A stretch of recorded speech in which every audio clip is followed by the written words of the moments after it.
من الشیطان الرجیم بسم الله الرحمن الرحیم السلام علیکم. زما نوم عبدالودود دی، ډایرکټر ډریمز کالج تیمرګره. تاسو ته مخاطب یم. تاسو ته پته ده چې پرون د MD-CAT ټیسټ ریزلټ راغلی دی.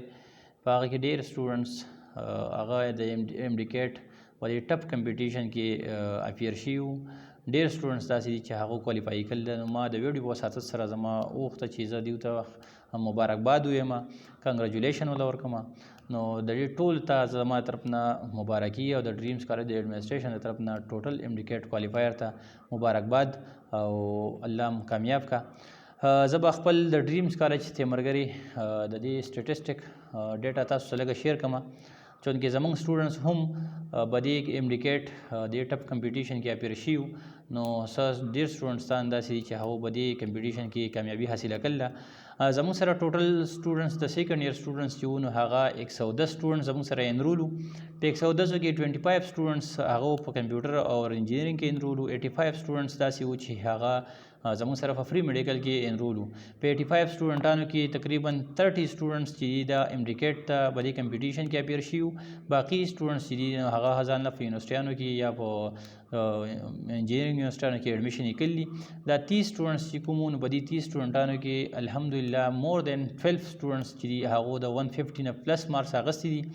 په دې کې 6 سټوډنټس داسې دي چې هغه بالکل کنفرم میډیکل کالج کې خپلې داخلي کنفرم کړي دي چې د هغو اګریګیټ د 93 نه برابر راځي. په هغه کې اولنی سټوډنټس چې کوم دی زموږ سره چې هغه په ټول آل KPK کې سیکنډ پوزیشن باندې راغلی دی چې هغه نوم واجد دی. 176 مارکس یې اخیستي دي په 180 کې. دویم پسې زموږ سره حبیب الله دی چې هغه 175 مارکس اخیستي دي. او د حبیب الله په بورډ کې تاسو ته معلومه وي چې په بورډ کې هم د تھرډ پوزیشن په پری میډیکل کې راغلی و. بل چې پسې کوم سټوډنټ دی هغه موسی خان دی چې هغه 170 مارکس اخیستي دي. نیکسټ سټوډنټ چې کوم دی هغه خالد دی چې هغه هم 170 مارکس ترلاسه کړي په دې کمپټیشن کې. باقي دوه نور سټوډنټس داسې دي چې هغه هم حمزه خان چې هغه 167 مارکس اخیستي دي او ایوب خان هغه 168 مارکس په دې کمپټیشن کې اخیستي دي. دیو شپږ سټوډنټانو چې دي دیو خپل ایډمیشن په میډیکل کالج کې په ښه میډیکل کالج کې چې دا به انشاءالله په KMC او په ایوب کې دیو ایډمیشن کنفرم کیږي او دیو مخکې وړاندې سبق وایي.